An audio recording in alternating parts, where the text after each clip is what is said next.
Mr. Shaw? Sir, you are under arrest. Charged with conspiracy and entering into an agreement with other persons for the specific purpose of committing the crime of murder of President John F. Kennedy. We have a warrant to search the premises. It's my duty to inform you at this time. You have the right to remain silent. You have the right to entertain. Name, first, middle, and last? Clay Shaw. Address? 1313 Dauphine Street, New Orleans. Mr. Shaw! Ever use any aliases? Mr. Shaw! Clay Bertrand. Mr. Shaw, what do you have to say? This is the house in New Orleans where Lee Harvey Oswald lived, worked, and perhaps plotted during the summer of 1963. For this week in this city, in a startling new development, the district attorney of New Orleans says that the assassination of President John F. Kennedy in Dallas really began here in New Orleans. That Lee Harvey Oswald, who was remembered by the people of New Orleans for a time as having given out leaflets in front of the International Trade Mart in favor of Fidel Castro of Cuba, that Oswald already had friends here, had assistants, had conspirators, if you will, who one day would carry out the assassination of the president in Dallas, Texas. Don't talk to the man. Move out of the way. Don't talk to the man until you're going out. Keep going. Keep going.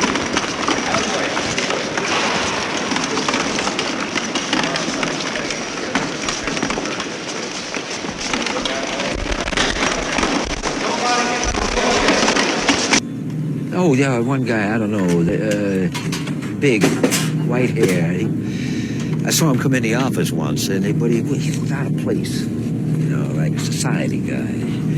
And I can't remember his name, but Oswald was with him. But he had something to do with money, because Banister, you know, you never kiss anybody's ass. Ooh, he kissed his.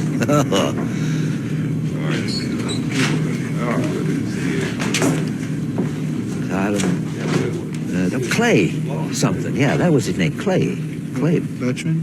Bertrand, yeah, Clay Bertrand? yeah, that was... Clay Bertrand. Well, I don't know. I am shocked and dismayed at the charges which have been filed against me.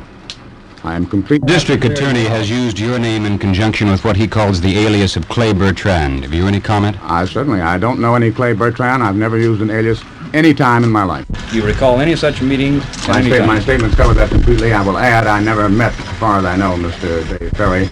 I was never in his apartment at any time in my life. Fucking little ass wife closed down the camps, took all our C4, took 10,000 fucking rounds, 3,000 pounds of gunpowder, all our fucking weapons. I tell you, shit, you want to free Cuba? You gotta whack out the fucking beer. Yeah, well, the fact that Kennedy won't let us. Our hands are empty. How can we kill him? The real problem getting out of Castro has informers on every block. Bullshit. They got all kinds of new stuff. I can show you dozens of fucking poison. Just stick it in his food. He'd die in 3 days. No trace. We're gonna put some in his beard, make his beard fall out. He look fucking ridiculous without his beard. The real problem is that fucking Kennedy. He's doing all kind of deals con ese hijo de la gran puta de Khrushchev. Licking his ass, lambeándole el culo, coño. An inspired act of God should happen here, okay? And put a Texan in the White House. Así los comunistas, mira. Knows, because I will kill. Right in the White House. I'll stab him right in his fucking heart. Somebody gotta get rid of this fucker. Come on, Dave. You ain't never gonna get that son bitch. No, it won't be long, mark my words. That fucker will get what's coming to him. It could be blamed on Castro. The whole country will want to invade Cuba. All we gotta do is get Kennedy in over. David, always some harebrained scheme or another. Oh!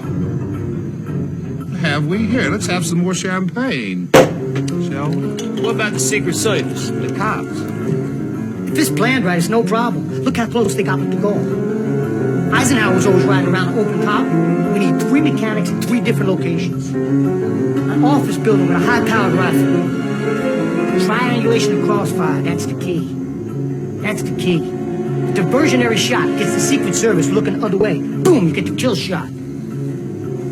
Crucial thing is one man has to be sacrificed. Then in the commotion of the crowd, the job gets done. The others fly out of the country to someplace with no extradition. Why don't we drop this subject? It's one thing to engage in badinage with all these youngsters, but this sort of thing could be so easily misunderstood. Step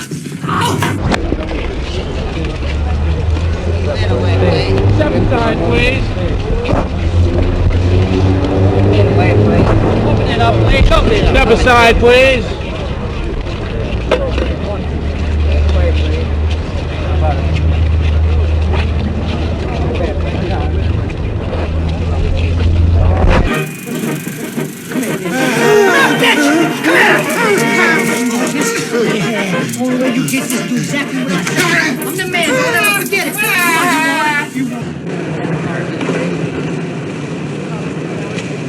Mr. Garrison. Garrison, Mr. Feldman went through today. What is your comment on that? How do you feel about testifying in the trial?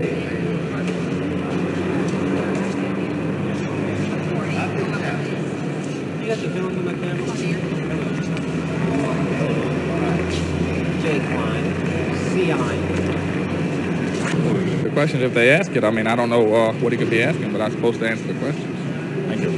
So you said recently that you had overheard Perry talking about assassination plots against... I can't really comment on that now.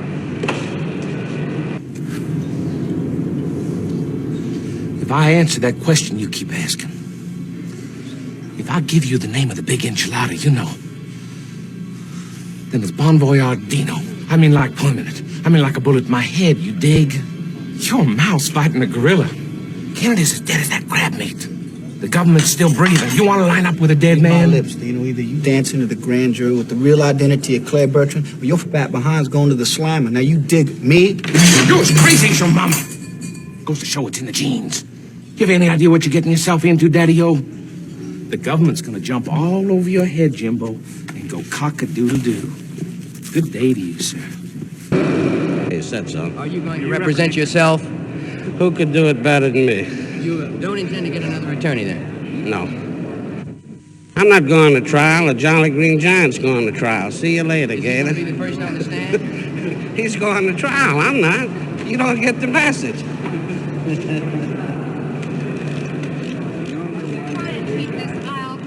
Where were you on the 22nd, the day of the assassination?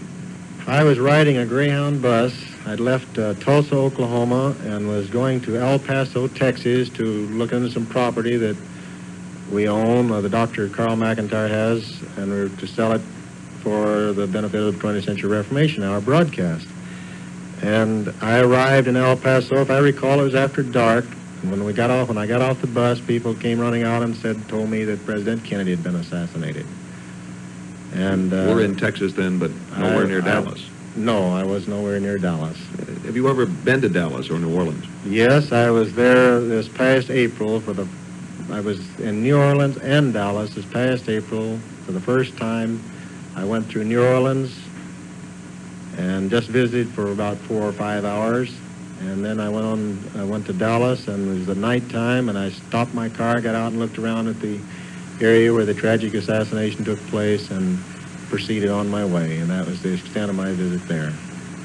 A few years ago, perhaps 3 or 4 years ago, the FBI office in Los Angeles phoned me and asking certain information, my identity, how long I'd been here, and where I'd been, what I'd done, and the usual information. Then he told me why he had called me. He said, well, you're not the man we're looking for. He said, we're looking for a man that we desperately want to locate due to his past record, and his name is also Gene Bradley, and says the last tip we had that he was somewhere in the Los Angeles area. Mr. Bradley says that he was in El Paso the day of the assassination. Well, I don't want to comment about the case, but since he does say that, I will say that our evidence indicates that he was in Dallas, and furthermore, I think that I can say with assurance that the federal government and the federal investigative agencies and the Dallas law enforcement agencies know that he was in Dallas and know precisely what he was doing. Mr. Bradley said this morning that in the past he's been mistaken by the FBI for someone else of the same name. Have you checked that, and could he in fact be the wrong person? Let me get to the point about the FBI very quickly. The present administration of the United States government is deeply involved with the protection of the men who killed Jack Kennedy. And the reason for that is that the present administration was brought... I think it's a very serious proposition.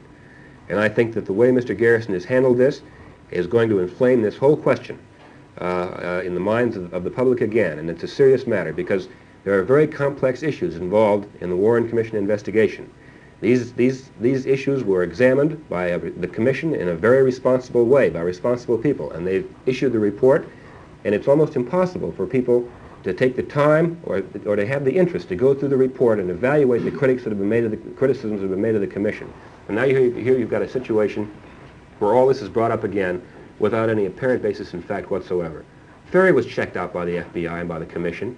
We knew of the things that Garrison seems to know about him. If he's got evidence, he ought to present it in a responsible manner. It's not a joke at all.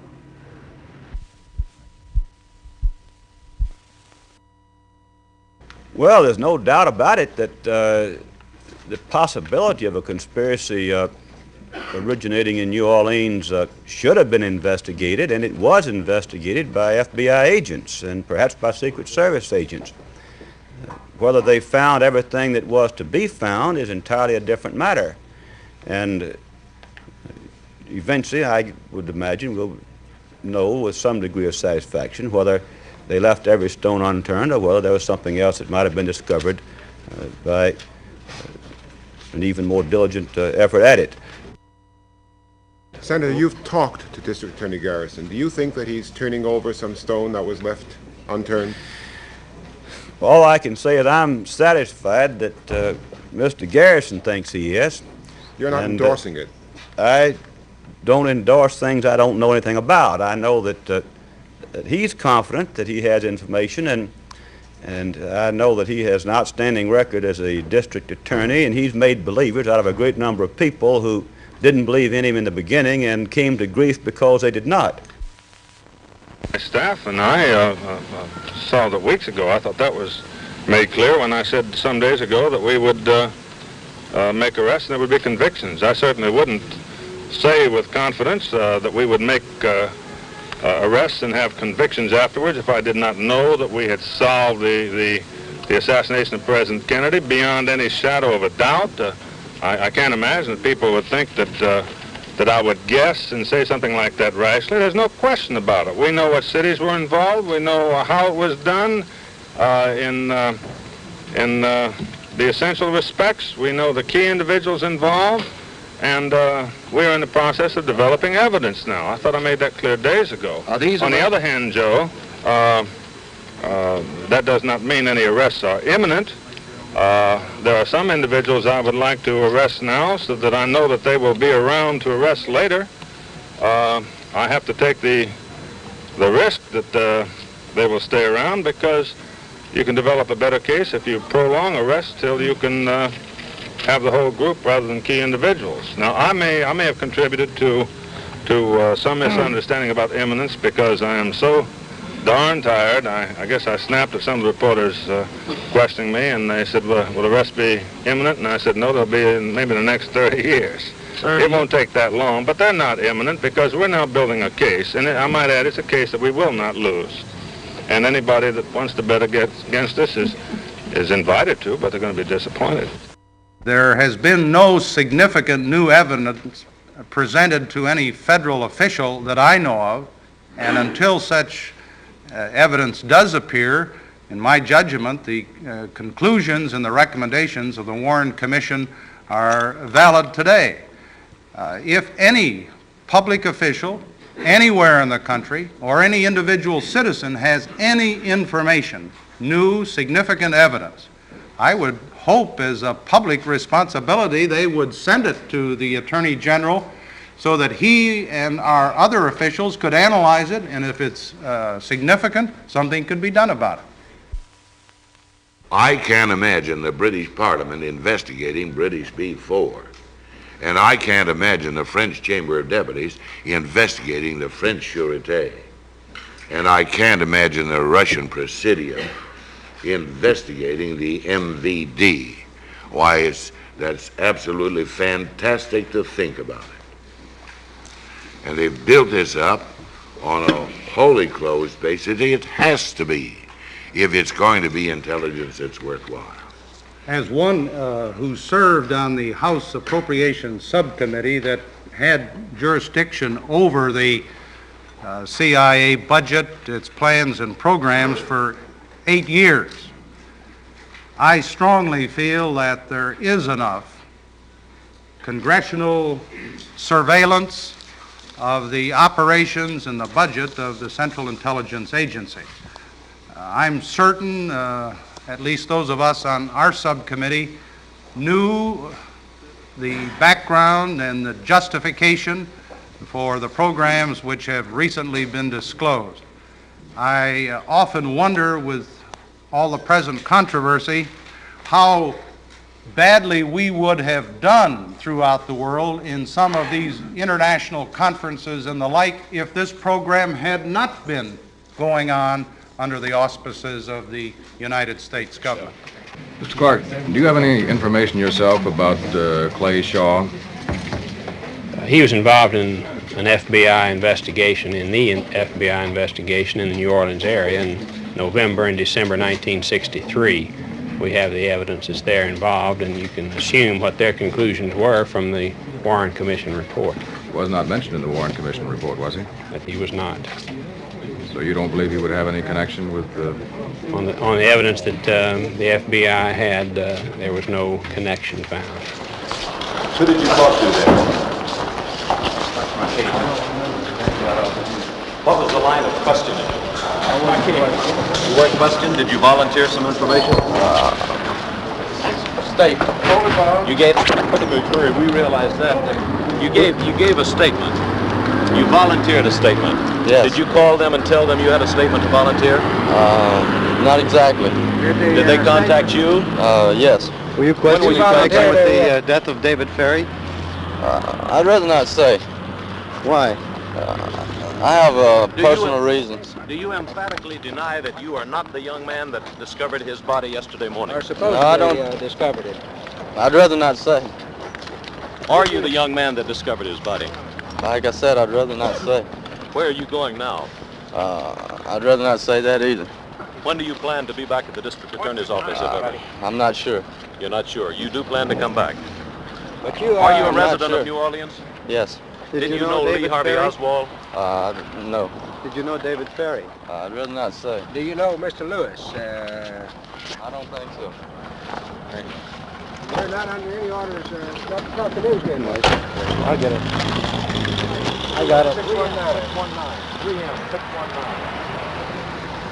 Crisscross that. We have found to be extremely important. Could you Yes, tell sir. us what those areas are? No, I certainly couldn't. Mr. Yes. Garrison, Mr. Garrison, have you made any agreement with a national magazine company concerning your investigation? I have made no agreements of any kind involving any finances, personal contracts, or anything else. There are organizations of nationwide coverage who have provided us information. In return for that, I have assured them that we will not forget the help they have given us. Outside of that, that's the nearest thing I have to any agreement. Agreement, no. Is that like No comment. Have you read all the archives material that the FBI has collected in the archives now? I've read every page of the 26 volumes of the FBI, under the Warren Commission, and we have obtained some of the material from the archives. We have a problem there because most of the, well, let me say not most, because I don't know most, but many of the pages relating to areas we're interested in have now been withdrawn from public view. You understand the archives do not include everything. A number of pages of this investigation, which is supposedly over with and concluded, are now classified secret. Now, I don't know why they're classified secret when the investigation is concluded, but when we've tried to get to them and look at them, we found a big green page marked classified. Any other questions? Mr. Garrison, you cooperated with the FBI shortly after the assassination. Yes, we sent them. Cooperating with them. I never stopped cooperating with them. As a matter of fact, we made an arrest of an individual who then appeared to be involved in the case within 72 hours after the assassination. Perhaps it was 4 days. I think it was 3. We contacted the FBI after we questioned him, turned him over to the FBI so that they could take a statement from him. And this is 3 years and some months since then, and we're still waiting for a copy of his statement. But have I stopped cooperating with him? No. Any other questions? Which probably will continue to investigate beyond the local press. Can these publications expect to be harassed and excluded from any further press conferences that you have? I hope not. I wouldn't. All I want to accomplish is at least for the immediate future to be able to regain control of it. I can't see anything to be accomplished in let's see, later on saying, oh yes, I was mad at you 2 weeks ago, you can't come in anymore. I don't intend to do that. I mean, I'm loaded with imperfections, but I'm not about to hurt my office by taking on some little feud. It's just a case of, in this particular instance, at this time, I cannot take the chance of having them pick up information at this time until they change their policy. Personally, I think that Mr. Newhouse, if I seem somewhat confident when I say that in time, although it will not be in a few weeks, but in time, my office will obtain convictions with regard to individuals involved in the assassination of President Kennedy, and will obtain convictions with regard to others who have kept silent with regard to vital information.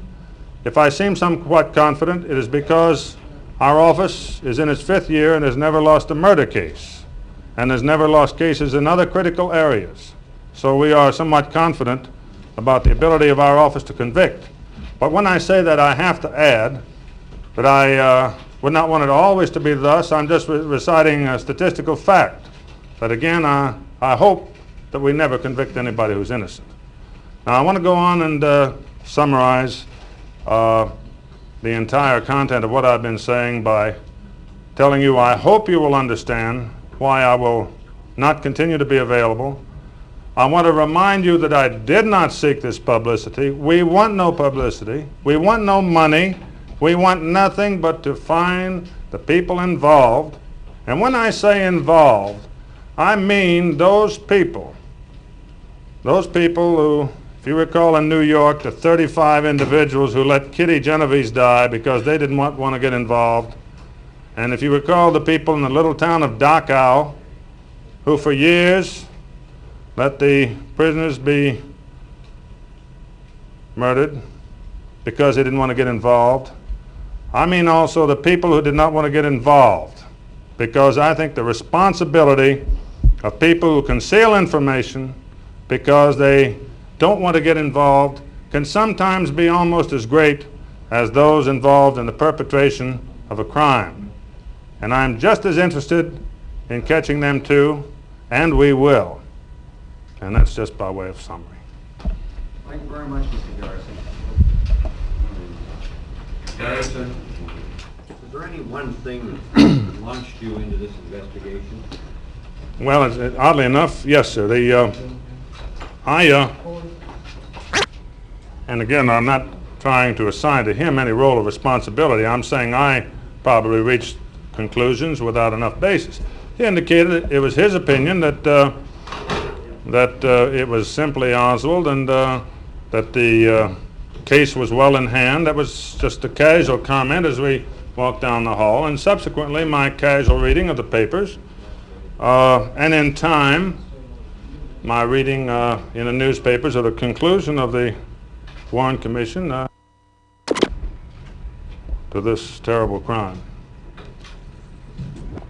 the nature of which I cannot possibly go into now without contributing to the frivolous damage done by the local newspapers. But there will also be, again in my judgment, convictions of individuals for being accessories after the fact, for having substantial knowledge of the conspiracy and withholding it, and in other ways abetting it. I make this point with some degree of explicitness to emphasize to you, again, that the concern you may see when you pick up a local paper with one individual really is not too parallel to our concern, our area of inquiry. And I'm doing this because I don't want you to waste your time too much by over-evaluating the current news descriptions of the problem. This has been a kind of a rambling comment, but I did want to give you all some previous picture, especially those of you who have come far away. I understand that there are some people here who are even from out of the country. Who's from out of the country? Anybody? Well, I apologize, particularly because I understand that I left you all really waiting, and I just did not expect you, to say the least. Now, all I can say is that I think that this country in time is going to owe a tremendous debt to the curiosity of your newspapers in continuing to raise the question. Long after more placid individuals had said it's a dead issue, don't rock the boat. Sometimes the boat should be rocked, and sometimes questions should be asked. And of course, that's the role of the press. And that's why I'm so unhappy about having to exclude the press, but it's just a case of having higher priorities, you might say. You know, sometimes you have to choose between two desired options. And I'm afraid that the option of being able to continue the investigation effectively, of protecting witnesses, of not having our course of action advertised in advance, in this one case has overcome the option of letting in the reporters outside.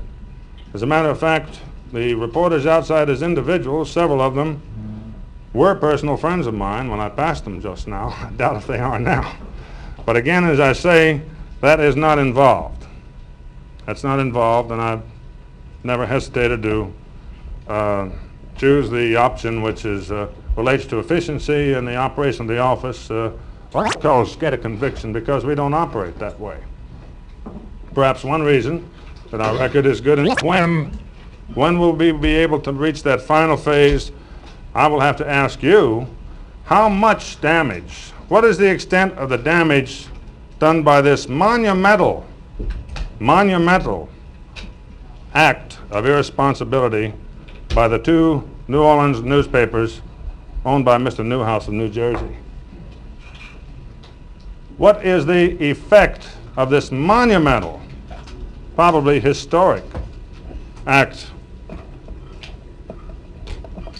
of irresponsibility in journalism going to be to our investigation? Because ours is a serious investigation which was gathering evidence and will prove to the satisfaction, I think, of everyone in this country who was involved in the assassination of a great president. So if you ask me, when will there be arrests? And you see the paper already beginning to get ready to cry. When are the arrests going to come? I have to answer, how extensive is the damage that these papers owned by Mr. Newhouse have done to our investigation? And the answer is, of course, we can't tell.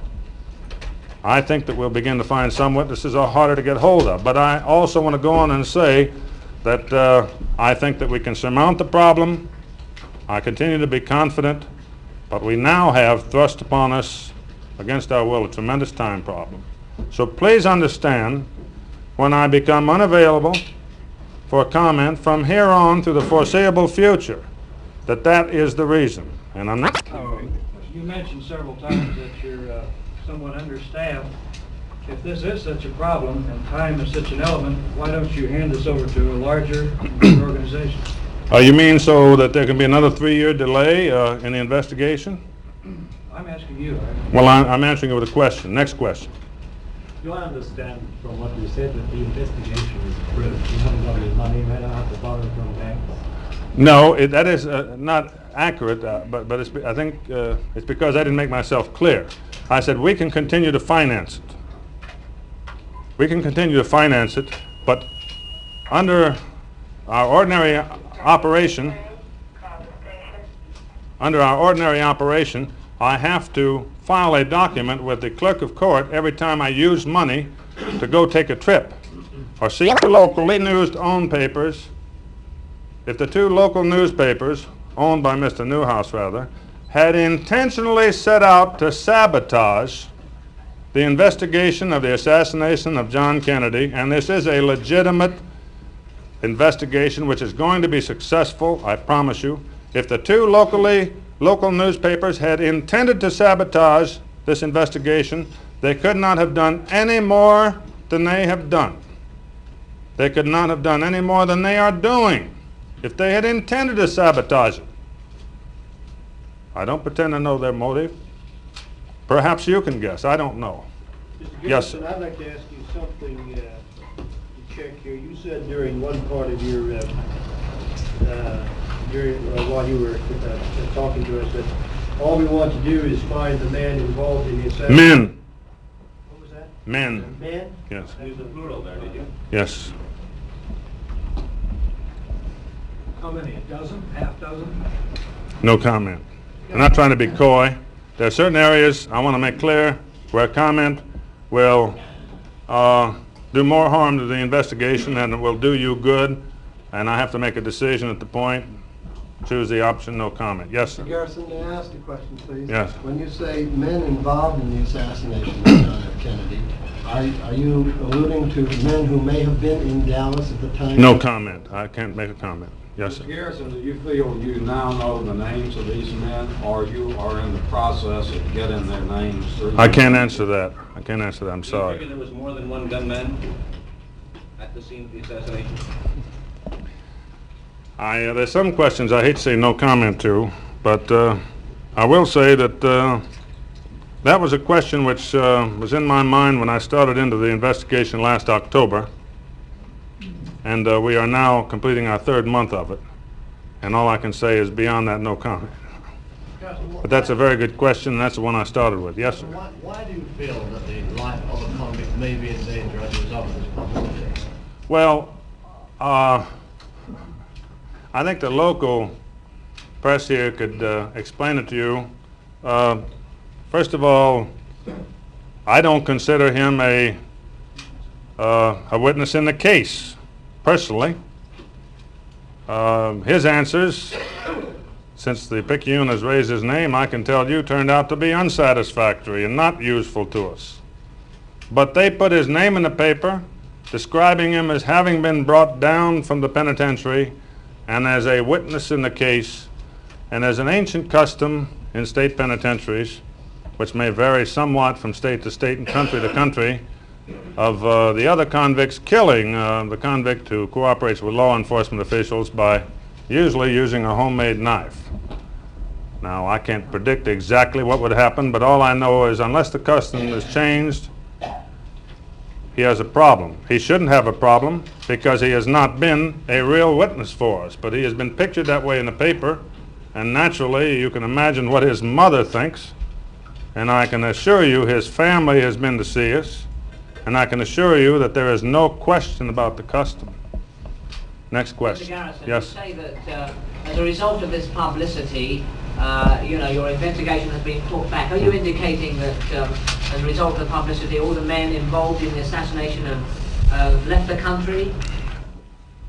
I can't, I have no way of knowing what every individual involved has done as of this moment. All I can say is that in terms of probability, I think that you can predict that as you get closer to the, what you might call the radioactive center, some witnesses who were previously available are now going to be hard to find. Is it a theory along the lines of Cubans having left?